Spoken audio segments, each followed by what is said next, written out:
ప్రపంచవ్యాప్తంగా 2 కోట్ల మంది క్యాన్సర్ బారిన పడ్డారని 2022 గణాంకాలు తెలిపాయి. 2050 నాటికి 35 కోట్లకు చేరొచ్చు. మన దేశంలో సుమారు 15 లక్షల క్యాన్సర్ పేషెంట్స్ ఉన్నారు. ప్రతి 1,00,000 మందిలో 100 మంది క్యాన్సర్ బారిన పడే అవకాశం ఉంది. మహిళల్లో ప్రతి 8 మందిలో ఒకరికి క్యాన్సర్ వచ్చే అవకాశం ఉందని ప్రపంచ ఆరోగ్య సంస్థ వెల్లడించింది. క్యాన్సర్ పై పూర్తి అవగాహన అందించి క్యాన్సర్ నుంచి తెలుగు ప్రజలను కాపాడే ప్రయత్నం చేస్తోంది Suman TV.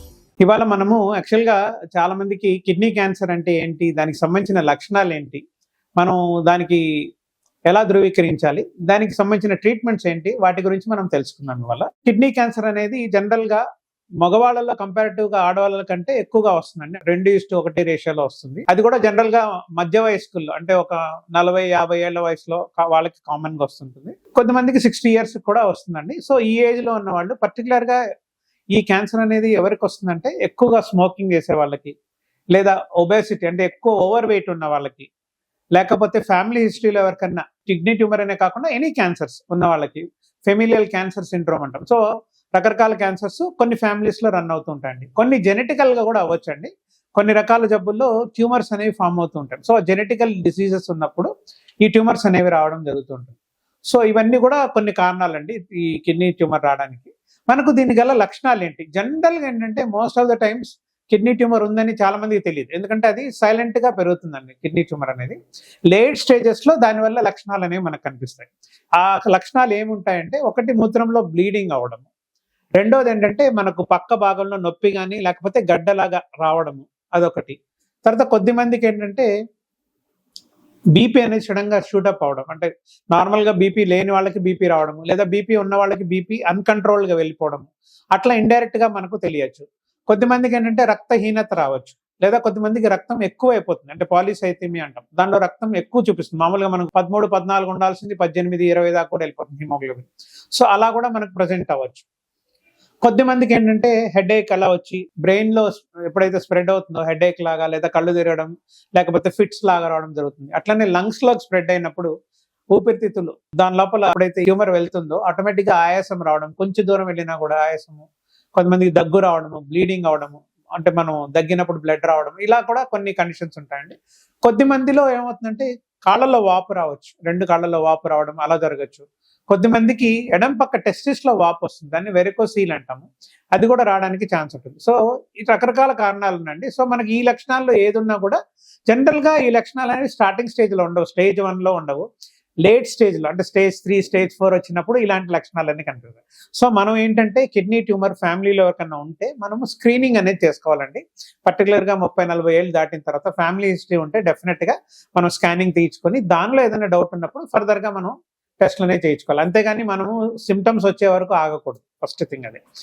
And general checkup కూడా చేయించుకునే వాళ్ళందరూ కూడా 40 ఏళ్ళు దాటుతుందనగా అప్పటి నుంచి జనరల్ స్క్రీనింగ్ ఎవ్రీ ఇయర్ ఒక్కసారి స్కానింగ్ తీయించుకుంటే చాలండి. అబ్డామినల్ స్కానింగ్ అంటాం. దానిలో మనకు ఏదైనా చిన్న ట్యూమర్ లాంటిది ఫామ్ అవుతున్నా కూడా తెలిసిపోతుంది ముందర. ఫర్దర్ గా మనం దానికి సంబంధించిన ట్రీట్మెంట్ తీసుకుంటే మనం క్యూర్ చేయడానికి వీలవుతుంది. ఇట్లా లేట్ స్టేజ్ లో మనకు ఈ లక్షణాలు వచ్చిన తర్వాత కానీ మనం ట్రీట్మెంట్కి వెళ్తే మోస్ట్లీ అది స్టేజ్ 4 డిజీజ్ అంటామండి.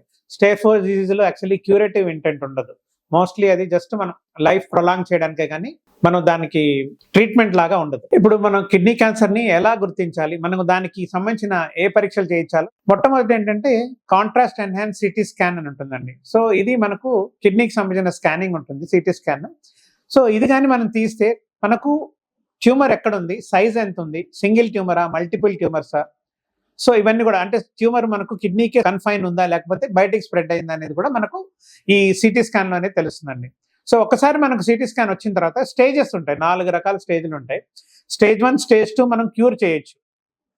స్టేజ్ 3 పార్షియల్ గా క్యూర్ చేయొచ్చు, ఒక 50% మందికి మనం క్యూర్ చేయడానికి వీలుంటుంది. స్టేజ్ 4 లో మటుకు బయట స్ప్రెడ్ అయిపోతుంది కాబట్టి దానికి మనం క్యూర్ అనేది ఉండదండి, బట్ పాలియేటివ్ గా ట్రీట్మెంట్ అనేది ఇస్తుంటాం. ఒకసారి మనం ఈ సిటీ స్కాన్ అయిపోయిన తర్వాత ఫర్దర్ గా మనం సర్జరీకి వెళ్లాల్సి ఉంటుంది. సో దీనికి లాప్రోస్కోపిక్ అని లేకపోతే రోబోటిక్ అనేది కిడ్నీని అనేది కంప్లీట్ గా రిమూవ్ చేసేస్తామండి. ట్యూమర్ తో పాటు కిడ్నీ అనేది రిమూవ్ చేస్తాం.